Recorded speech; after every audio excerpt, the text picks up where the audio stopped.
This is the Exploring One Step Beyond podcast, where I, John Darkley, each week explore the catalogue of television's One Step Beyond, starring John Newland. After death, can consciousness migrate to living hosts? The story this time from the TV show One Step Beyond is A Bride Possessed. After a young lady plummets from a lonely cliff, her bodiless mind takes over a nearby body to claim justice. What if our death was one of passion or mystery? Could we hack the universe or convince reality to grant us the opportunity to seek revenge?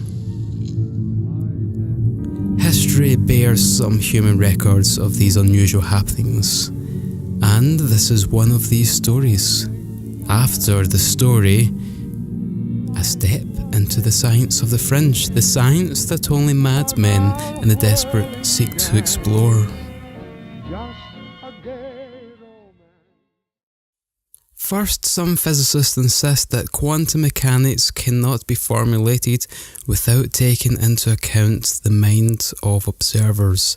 They argue that the mind cannot be reduced to physics because physics presupposes the mind of physicists. Rupert Sheldrake.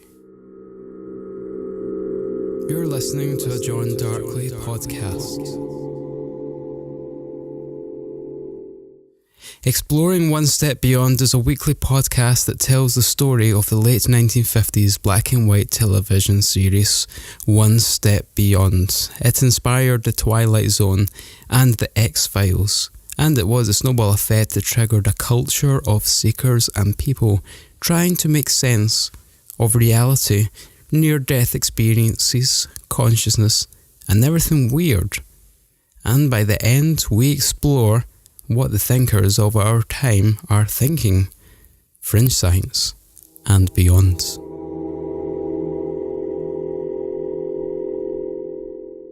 I'm looking for a short ad to fill this slot, but it needs to be something that you guys like, so please tell me something about yourself by going to johndarkley.com and use any of the social links there and tell me a bit about yourself. Thank you.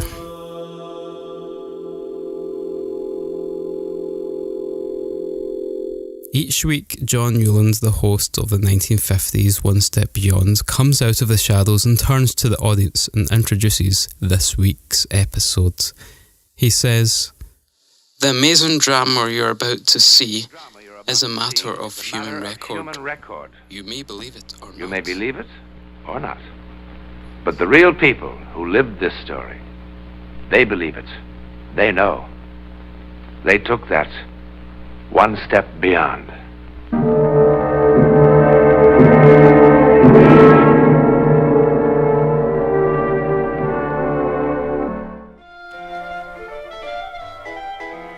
It begins here at the Elite Bar and Grill with a wedding party. There is not one thing that sets Matt and Sally Conroy apart from all other couples who are married today in the world. Not a thing. Not yet.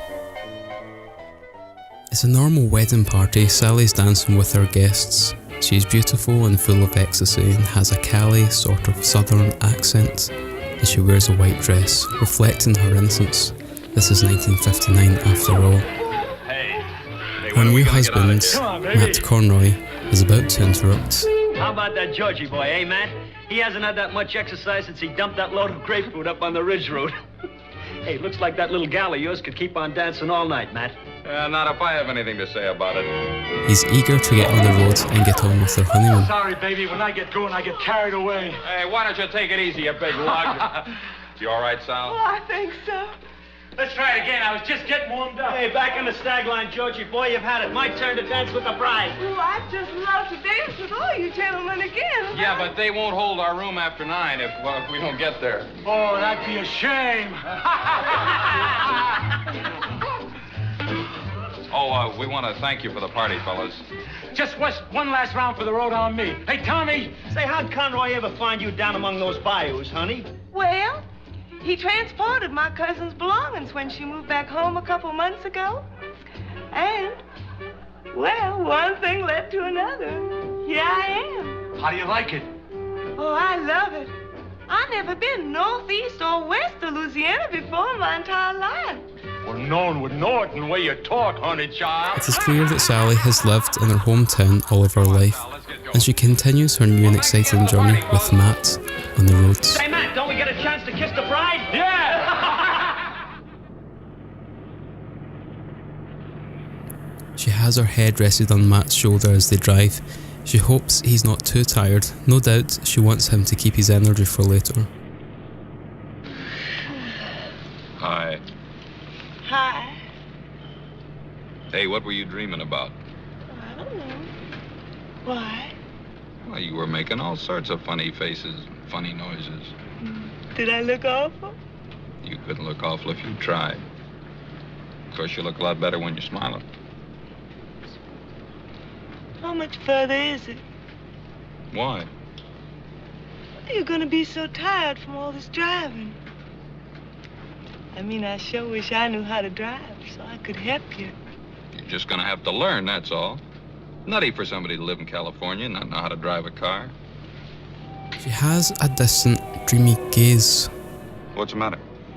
Huh? What's the matter? I don't know, nothing. Those crazy guys down at Tommy's, you sure knocked them for a loop. I guess you know that. Of course, you kind of knocked me for a loop, too. I tell you, I'm sure glad your cousin decided to go back to Louisiana and call NorCal Van and Storage. Matt, if we turn left about a mile ahead, it's a prettier drive. How'd you know that? It's beautiful and wild and secluded. There's a hill straight ahead, just past those pines. Go up the hill. Well, how in the world did you know? Never mind.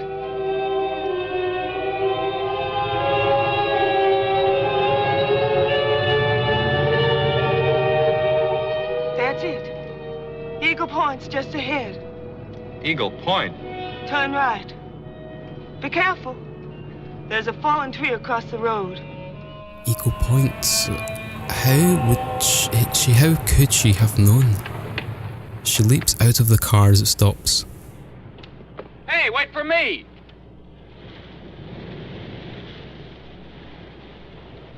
Matt catches up to her. She's dead still and staring down from the cliff into the violent sea below. Matt holds her shoulder and she turns around as if not to recognise him. Sally. She wanders around. Sally, what's the matter with you? Sally, what in the world's the matter with you? Who are you? She sounds different. Oh, come on, Sally, stop kidding. Will you please take your hands off me? Sally? Sally!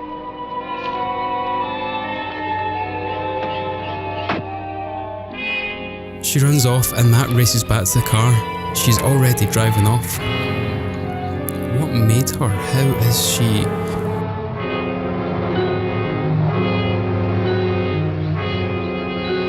Sally! Where is Sally heading? Where is her mind? Sally!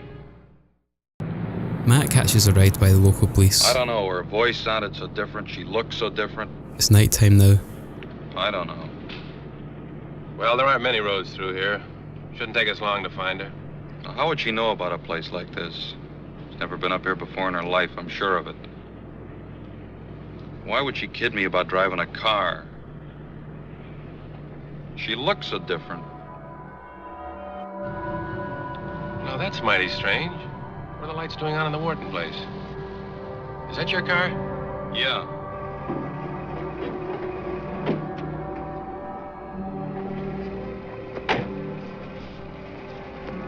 What Sally's doing here? Beats me, mister. Who lives here? Nobody now. Well, how come the electricity's still on? The estate hasn't been settled yet. The girl who used to live here jumped from a place called Eagle Point a couple of weeks ago. Eagle Point.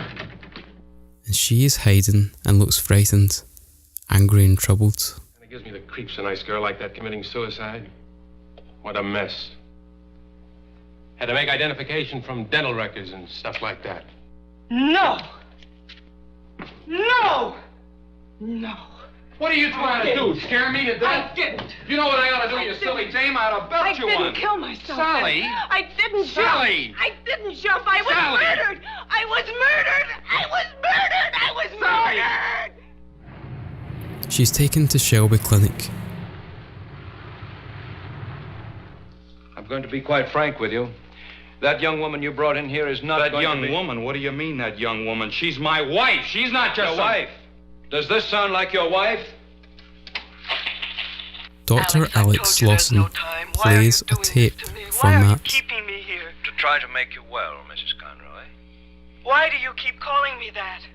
Because that's your name. My name is Karen. You know that. Alex, please, why won't you help me? I'm trying to help you, Mrs. Conroy. There is no Karen Wharton. Karen Wharton is dead. Karen Wharton committed suicide. No! No! I was murdered! You must believe me! I was Please. murdered! I was murdered! Alex, please, Alex! There isn't any Quickly. time! Why won't you help me? Quickly, please, nurse. please, please! Alex, listen to me. Listen to me. I'll be calm. I promise. Please, Alex, I'll be calm. She seems to know this Dr. Alex Lawson, My name is Karen Wharton. and she thinks that she is I someone was born in called Fort Karen Washakie, Warden. Wyoming, on February 10th, 1935. My mother's name is Mary Louise. My father, Philip Joseph Wharton, died of pneumonia on April 12th, 1939. Your wife, Ellen, drowned at the 4th of July picnic in 1941 at Lake Etna. And 4 years ago at the Harvest Moon Ball at the Country Club. You asked me to marry you, Alex. Alex is startled. Is he starting to believe? Who murdered you? Dan Stapler. Dan Stapler. Why? Because I wouldn't give him a divorce.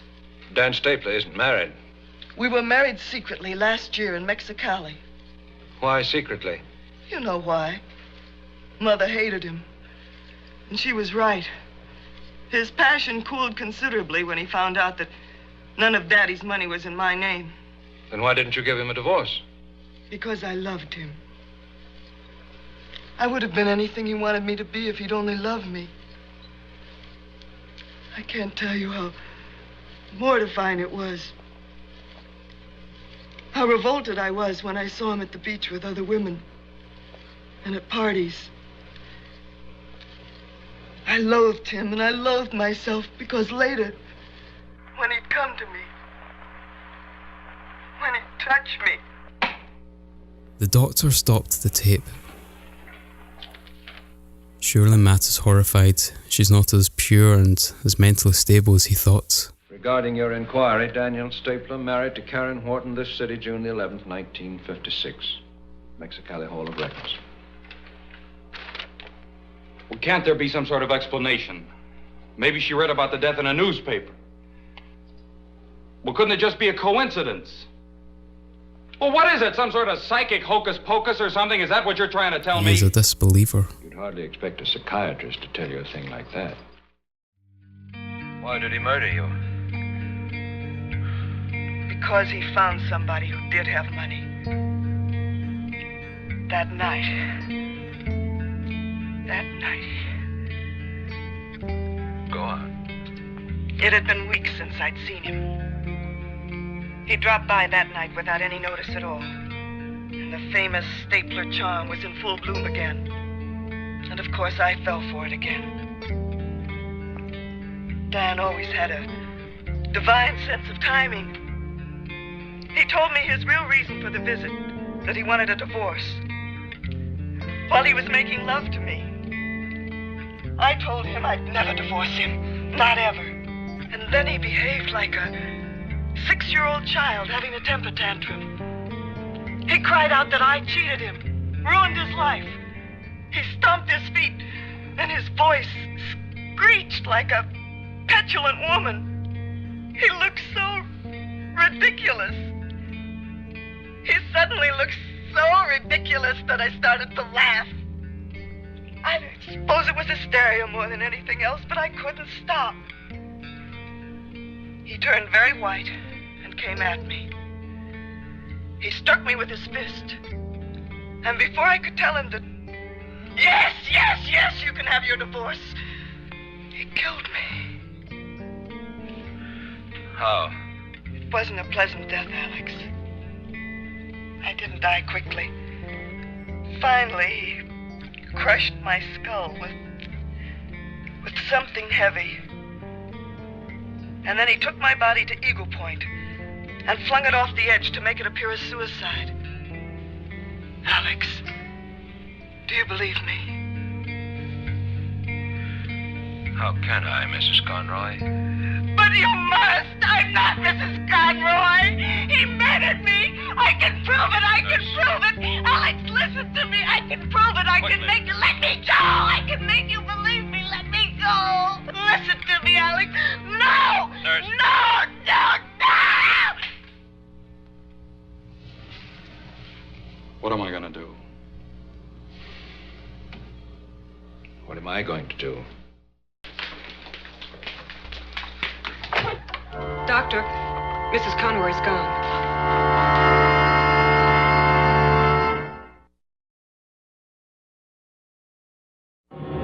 She, in her white dress, in the darkness of the night, runs through the tall grass, almost at the cliff at Eagle Point.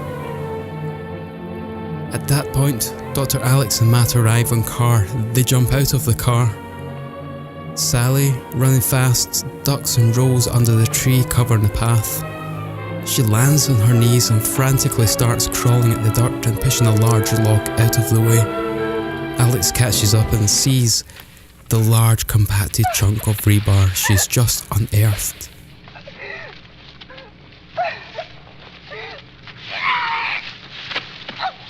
And he remembers what she said.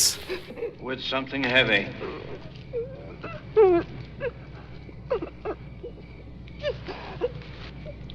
With something heavy.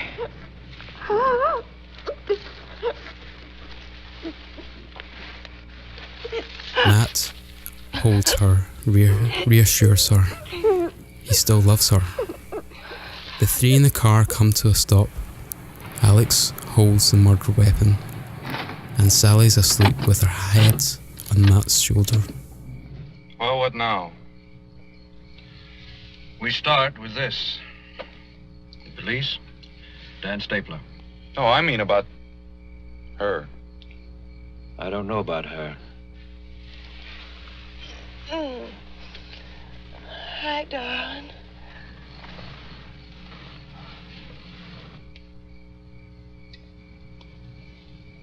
Matt, is something wrong? Not now. No, we got lost for a while, but we're all right now. We're gonna be married a long time, Mrs. Conroy, and it's gonna take me a long time to... Oh, thanks. Alex gets out of the car. They drive off into their honeymoon. The doctor holds the murder weapon and looks up into the night sky, and he's in complete awe.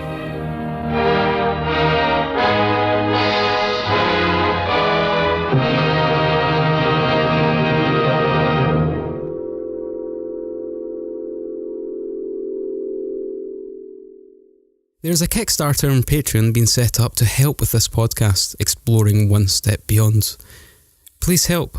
You'll find the details in the show notes or the blog at johndarkley.com. Thank you.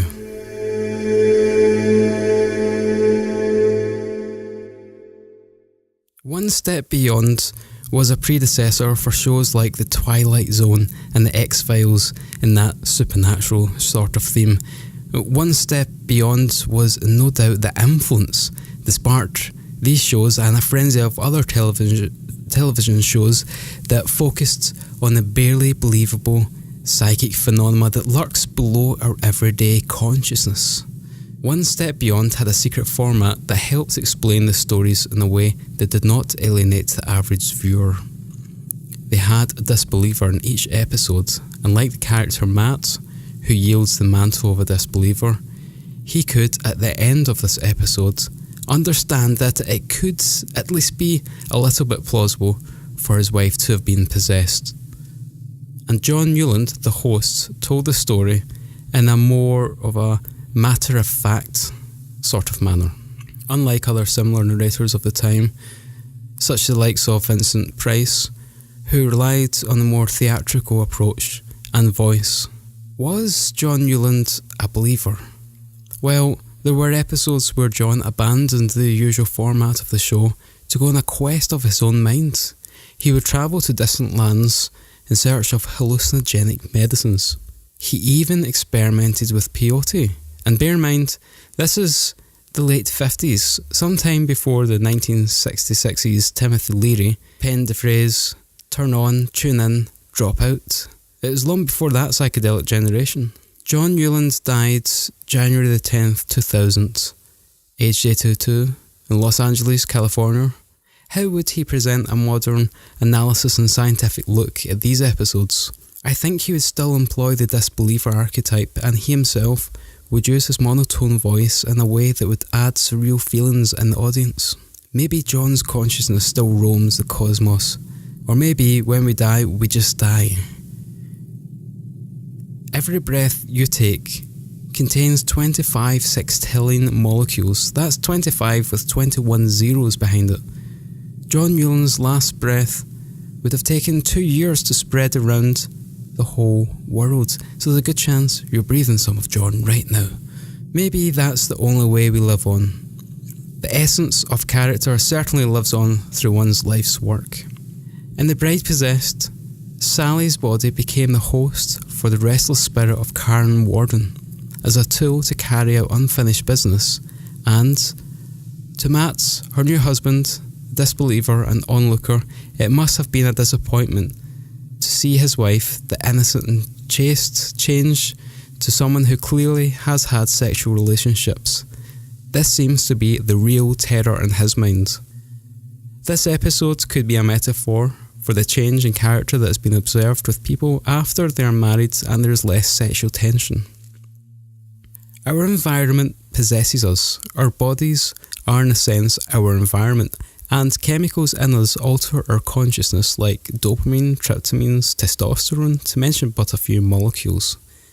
Even a rainy day can have mood-altering properties, decreasing feel-good chemicals and affecting our memories. Twin studies reveal that a twin can sometimes feel what the other is feeling, even though they may be separated by thousands of miles. This adds more credence to the work of Rupert Sheldrake and his hypothesis of morphic resonance. He gave a very insightful TED Talk, which ended up getting banned by TED itself, but due to public pressure and constant re-uploads onto YouTube, TED put it back on their website in a hard-to-find section that Graham Hancock, who also had a talk banned in a censorship row, refers to this as TED's Naughty Corner, so you can still find the talk there to listen to it today.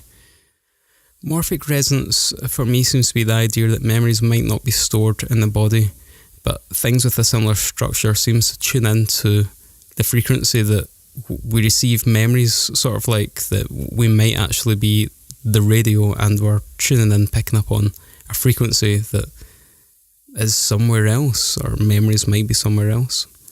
In the case of Sally, the young woman with a similar appearance to deceased Karen Warden, she found herself in the same environment as Karen Warden, where she had a violent death, and being in this environment seemed to trigger the event where she picked up on Karen Warden's memories. A 30-minute drive north of the Scottish city of Glasgow, there's a 19th century castle called Overton House. The 1895 Overton Bridge is dubbed the Bridge of Death. In the past 50 years, 50 dogs have died after being just possessed to jump off of it. Some 600 dogs have survived the fall. All of these incidents happen at the same two parapets on the right-hand side of the bridge. To this day, it goes unexplained. Maybe they're chasing a ferret or weasel. But the The point was, it's the location seems to have an impact, spooky or not. There is also a forest in Japan named Okigado that seems to draw people in, and they never leave. Sadly, it's not uncommon to see people hanging from the trees, hundreds each year, in this eerie forest that's littered with abandoned tents and tarpaulins and makeshift camps. Of course, this might not be the actual environment possessing someone, but in the traditional sense, instead, the magnetic draw seems to be those that are tired of living, and it has a cultural snowball effect again because of mainstream media attention and obviously the desperates. At the end of A Bride Possessed, Sally returns to normal. Consciousness observes change. In fact, it might even manifest it, as some quantum experiments would suggest. But maybe consciousness itself does not change, it's merely stuck in a state of some kind of static observation, unable to move. And that's we are never truly possessed by sadness or happiness. Instead, these things happen to us. We are not them. We are just the receiver. The radio, not the signal. The 1950s television series One Step Beyond was sponsored by Alcoa Presents at the time and cost $30,000 just to produce the pilot episodes. It was filmed on 35mm. Exploring One Step Beyond podcasts is made by myself and is a John Darkley production for the podcast community. It thrives on your love for quality audio stories and stepping beyond the mainstream. Please help us run our full length by sharing this with at least just one other person. It makes you feel happy. Sharing is nice, it feels good. You just have to share it with one other person. And go to johndarkley.com for all future podcasts and Patreon help. And till next time, keep exploring that one step beyond.